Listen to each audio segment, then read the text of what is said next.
Welcome back everyone, I'm Plays Games and this is EVE Online, and today we're going to be taking a look at directional scanning, also known as D-scan. What is directional scanning? It's an inbuilt ability which every ship in the game has, which can be used to provide additional information about your surroundings, a little bit like the overview. It's mainly used in a PvP context. It doesn't have very many PvE applications. It's usually used to see player ships and scanner probes in your proximity. It can be used both defensively and offensively. Directional scan is found down here in the probe scan menu. This is what it looks like. This is almost like a secondary overview that you can manually refresh with this scan button. Most of these filters are preloaded ones that the game thinks are pretty good to use. Unfortunately, you cannot right click them and edit them here, and you cannot actually see what these filters are actually filtering, which is a little bit of an issue. So what basically everyone does is that they use the overview settings to change their overview tab, and then you just click use active overview filters. That's pretty much what everybody does. As we see, there are numbers assigned to these filters, so if you want you can make different filters and different overview tabs, and then you just simply assign them that number, and then you can very quickly change between things which you wish to see. As I said, almost every single application of this is looking for player ships and scanner probes. So if we go to overview settings and the filters tab, you will see we have all 47 types of player ships selected, and in charge we have scanner probes selected, and that's pretty much all you need to do. Direction scan will also show on the minimap. The minimap is here, or it's the F9 hotkey. I've made it large just so we can see what we're doing. And because I have clicked this button here, which is show solar system map scan cone, this is what we are currently scanning with our directional scanner. It is set to its maximum of 14.3 astronomical units. You can click that to toggle it to kilometers instead. It's the same distance, it's just a little bit easier for fine tuning if you do it in kilometers. And the angle is 360. You will notice it's a sphere because the angle at the moment, when it's set to 360, it is indeed a sphere. If we cut it to 180, it will become a hemisphere. As we see, everything in green is what is being scanned, everything which is not in green is not being scanned. So for defensive purposes, you most definitely want to have it on 360. We don't really want it to be on 14.3 AU because that is quite a large chunk of the current solar system. So what I like to do, I just reduce it to something like 5 AU, and then every few seconds you just click scan. If you see any player ships appear on the list or any scan probes, that is probably an indication that someone is looking for you or looking for the site which you are inhabiting. Because if anything's within 5 AU, it means it's pretty close to you, and that gives you a little chance to prepare to evacuate or prepare a warm welcome for your incoming visitor. There is a hotkey for scan. It is V, as we see, direction scan, V, scan towards, V and left click. So you just tap V, or you can assign it to spacebar, which is what a lot of people do when they're working on low sec, because spacebar is a very large button and it's very easy to hit. Now you just tap V every few seconds. Now you do have to do this every few seconds. In high sec, not really a problem unless you're in a very expensive mission running ship and you think there might be player pirates hunting for mission running ships. So there we are, we've just picked up a Praxis, so we know there is a Praxis somewhere within 5 AU of us right now. The name is the name of the ship, not the name of the player. You will not get the name of the player, you will just get the name of the ship. So we know there is a Praxis somewhere within 5 AU, not a huge issue for us. You will notice we are not getting distance. You don't get a distance unless it's on grid. That goes for player ships and control towers and scanner probes. Everything else, because it's a celestial object, will get a distance. As well as scanning for incoming people, you can also use it to gather information. If we put the angle all the way down to its minimum of 5, here we are, it's a very tight cone, and this is what it looks like. And we'll just put the range all the way out to 14. You'll notice that everything's disappeared because this is what it is scanning. Where it is scanning depends on where the camera is looking. So if I pan the camera up here, you will notice that the cone moves to follow the camera. This is one of the few uses of the sensor overlay. So I'll display the sensor overlay. I'll just turn it on. So now we see in space this anomaly. Just hold V and left click on it, and you'll see the camera swings around towards it and the scan cone points at it and it scans in that direction. We're not going to see anything there because it's out of range, but in this one, hold V, left clicking it on the minimap. Right, so we're scanning towards this cosmic signature and we're not seeing anything. So that means that there is no scan probes and no player ships in that site. Or does it? Because cloaked ships and combat recons such as this Hugin or things like Lachesis cannot be detected by directional scanners. So all we know by looking at this site is that right now there's either no one in it or whoever's in it is cloaked or in a combat recon. And you can of course do that with planets. You can just scan towards planets or scan towards asteroid belts to see who's in each asteroid belt in the system. And apparently nobody in either of these asteroid belts. That's a very quick way of coming into a system, hold V and just left click on everything and very quickly scan it. Good way of getting your information. Right, let's talk about using it offensively. Again, we're going to be looking for player ships.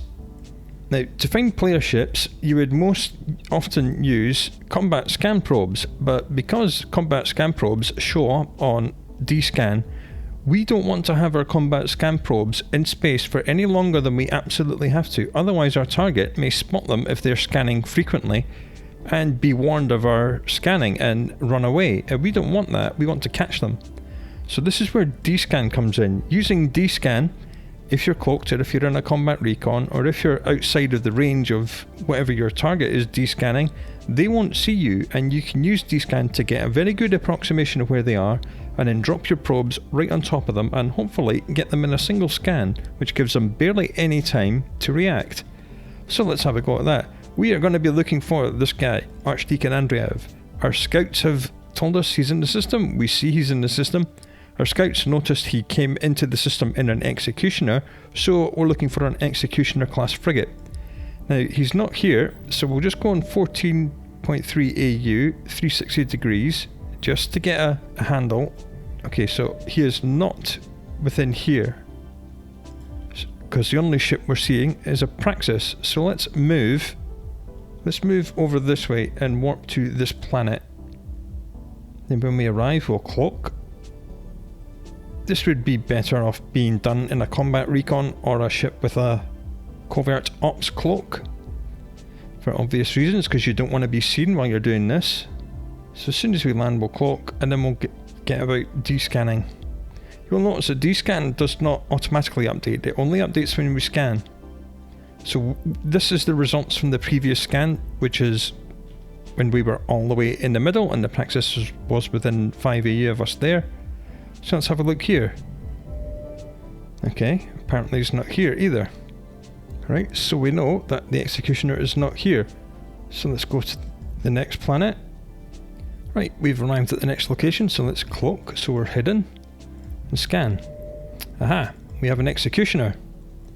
So now what we need to do is to narrow down the cone so we can identify where they are. So let's cut this in half. Okay, so apparently he is somewhere within this green globe, but we know when we were in the middle of the system, he was not showing. So he's probably closer to this way. So let's swing it around and rescan.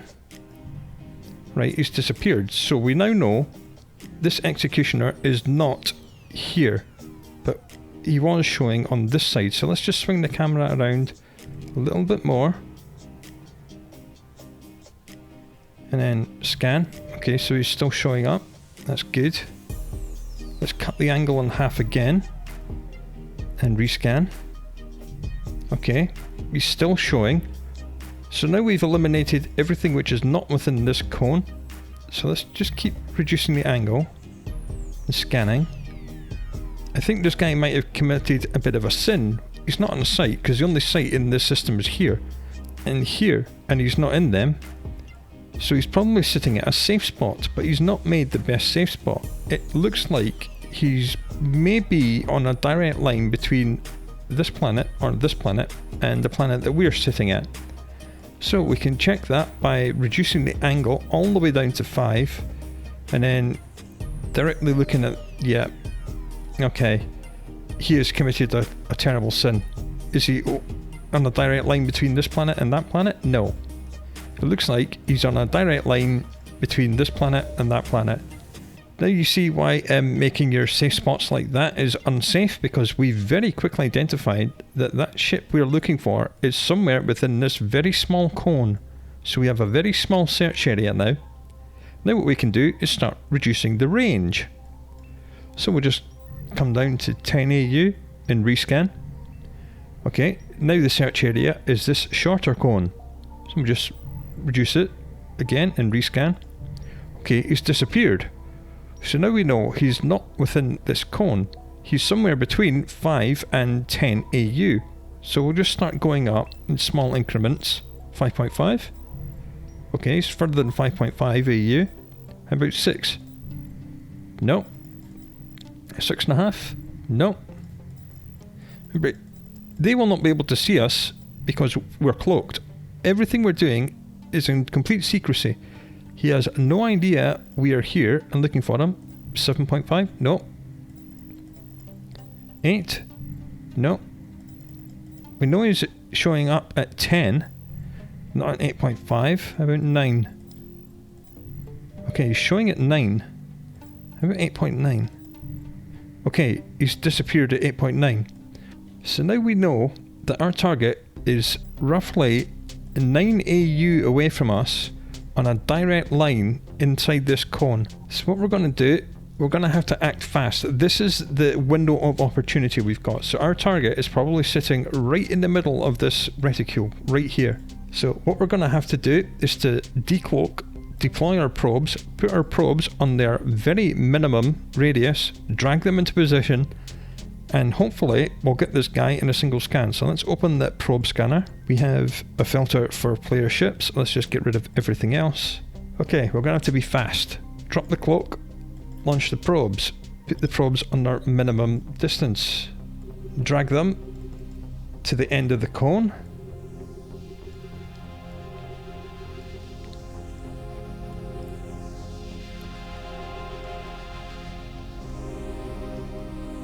Now remember, our probes are not actually here, they're around our ship at the moment, as we see. So right now, if he is scanning at 9 AU, he will see these probes. This is why you have to be quick. And we'll send them out there to the end of the cone and probe him. And if we're lucky, if we've done this right, we'll get him in a single cycle.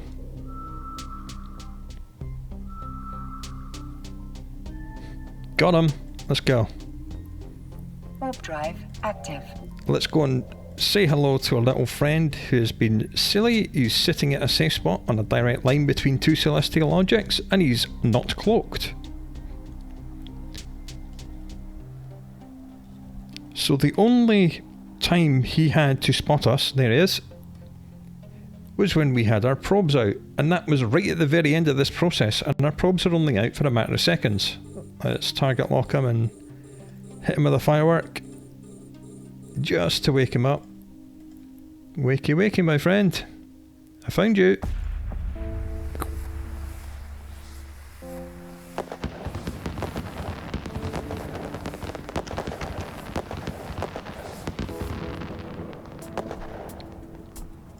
So that's how you use probe scanner offensively. As we saw, it was very easy to find this guy and very quick. Now of course, if he was cloaked, we would have zero chance to find him, but he wasn't, so we found him. One other thing they should have done was not have their safe spot on a direct line between two paths. How do you do that? Well, what he should have done is, from this safe spot, he should have warped, say, to this planet, and then midway between them, make a safe spot. So the safe spot would have been here. It still would have been relatively easy for us to find him. It would just take a little bit longer, which would have given him a little more time to spot what we were doing, although maybe not. But that is definitely why you should not make safe spots in between two Celestials. There are other things you can do with Direction Scan. You can find wrecks with it. For example, if you lost your ship but warped away before bookmarking the spot, you can try and find it with D-Scan. Of course, D-Scan will never give you a result like a probe scanner will. It will not let you warp to anything from Direction Scan. What you would have to do is use the angle and the range, as we did with the ship, narrow down the location of this wreck, and then once you've triangulated the rough spot, you need to try and warp in that direction and drop a bookmark mid-warp using the Control B interface. And for this, you definitely want to have your personal locations and shared locations turned on. So if we've been doing our D-scanning and we think the wreck is round about here, you keep an eye on where your marker is. You open the Control B, and when the marker gets to where we think the wreck is, just click submit. And there we are, we've dropped a bookmark that we can then get back to. Warp drive active. Then the next stage is to go back to that bookmark. And then if the wreck is not an overview, it means you're not close enough yet. So then you would have to rescan again, but with a much shorter range and a tighter angle. And then drop another bookmark mid-warp to somewhere else and slowly triangulate in until you get on grid with the wreck. This takes so long that the wreck will very probably despawn before you find it, but it is a way of finding wrecks. It's easier than it used to be. In the olden days, the grid, which is the loaded area, was only 150 kilometers, and that was extremely difficult to pinpoint. But now these days, grid is a minimum of 8,000 kilometers, so you're looking for a much larger bubble in space where that wreck is located. You can do it this way, it probably won't work, so make sure you bookmark your wreck before you warp off. So that is pretty much it for the directional scanner. Defensively, you want to use it at, say, 5 AU and definitely angle 360. And if you see any more than 1 or 2 scan probes, prepare for incoming violence. If using it offensively, you can use a narrow beam to find the target before you put out your probes, which gives them very little time to react. Hope you find this informative, and I hope to see you again for the next one. Until then, do look after yourselves, and I'll talk to you again soon.